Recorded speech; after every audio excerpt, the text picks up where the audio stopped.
শাহ একাডেমির পক্ষ থেকে সবাইকে শুভেচ্ছা। HTML বাংলা টিউটোরিয়ালে আজকের পর্বে আমরা দেখব HTML ট্যাগ এবং এলিমেন্ট সম্পর্কে। তো চলুন শুরু করা যাক আজকের ভিডিও পর্বটি। তো শুরুতে আমরা আমাদের যে গত পর্বের নোটপ্যাড এডিটরে আমরা প্রোগ্রামটি লিখেছিলাম সেটিকে আমরা ওপেন করলাম। তো এখানে আমরা দেখব যে ট্যাগ কি আর এলিমেন্ট কি। তো প্রথমে আমরা দেখব ট্যাগ কি। আসলে ট্যাগ হচ্ছে একটা নাম। হ্যাঁ, আমরা যে অ্যাঙ্গুলার ব্র্যাকেট ব্যবহার করি, অ্যাঙ্গুলার ব্র্যাকেট অর্থাৎ লেস দেন এবং গ্রেটার দেন, এই মাঝখানে যে নামটা লেখা থাকে সেটাই মূলত ট্যাগ।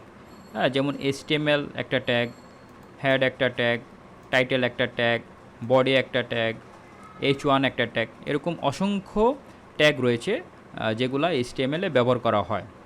তো ট্যাগের একটা স্ট্রাকচার হচ্ছে ট্যাগের শুরু থাকলে তার শেষ থাকতে হয়। যেমন আমরা HTML যে ট্যাগটা ব্যবহার করেছিলাম, এটা স্টার্টিং ট্যাগ, এটাকে আমরা এন্ডিং করেছিলাম সেম নেম দিয়েই, যা শুধুমাত্র অ্যাঙ্গুলার ব্র্যাকেটের ভিতরে আমরা নামের আগে একটা স্ল্যাশ ব্যবহার করেছিলাম।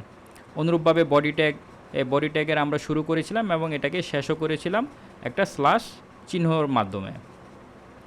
তো এভাবে আমরা ট্যাগগুলোকে ব্যবহার করতে পারি। সব ট্যাগের যে এন্ডিং থাকবে তা কিন্তু নয়। শিক্ষার্থী বন্ধুগণ, কিছু কিছু ট্যাগ রয়েছে যাদের শুরু আছে কিন্তু শেষ নেই, যাদেরকে আমরা এমটি ট্যাগ বলি। পরবর্তী ভিডিওগুলোতে আমরা দেখব যে এমটি ট্যাগ কোনগুলো এবং কোনগুলো আমরা ব্যবহার করতে পারবো।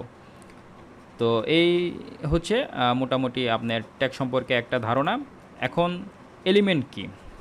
এলিমেন্ট হচ্ছে যে আপনার স্টার্ট ট্যাগ থেকে শুরু করে এন্ড ট্যাগ পর্যন্ত আপনার মাঝখানে যে কন্টেন্ট রয়েছে, অর্থাৎ যেটাকে আমরা এলিমেন্ট কন্টেন্ট বলি, এই পুরো লাইনটাকেই হচ্ছে আপনার এলিমেন্ট বলা হয়। অর্থাৎ এখানে যে আমরা টাইটেল ট্যাগ ব্যবহার করলাম, এটা টাইটেলটা হলো স্টার্ট ট্যাগ, তারপরে আমরা এখানে একটা কন্টেন্ট দিলাম বেসিক টিউটোরিয়াল, তারপরে আমরা টাইটেলটাকে এন্ড করলাম একটা স্ল্যাশের মাধ্যমে। এই যে স্টার্টিং ট্যাগ থেকে এন্ড ট্যাগ পর্যন্ত মাঝখানে যে কন্টেন্ট রয়েছে, এই পুরোটাকেই বলা হয় এলিমেন্ট। এভাবে আমরা একটা ওয়েব পেজ অসংখ্য এলিমেন্ট দ্বারা আমাদের ওয়েব পেজটা তৈরি হয়ে থাকে। তো শিক্ষার্থী বন্ধুগণ, আশা করি আপনাদের ট্যাগ কী এবং এলিমেন্ট কী সে সম্পর্কে একটা পরিষ্কার ধারণা দেওয়ার চেষ্টা করলাম এই ভিডিওর মাধ্যমে। তো আশা করি আপনারা সবাই শাহ একাডেমির সাথেই থাকবেন। এখনও যারা আমাদের চ্যানেলটি সাবস্ক্রাইব করেননি, তারা নতুন ভিডিও আপডেট পাওয়ার জন্য ইউটিউব চ্যানেলটি সাবস্ক্রাইব করবেন। ধন্যবাদ সবাইকে।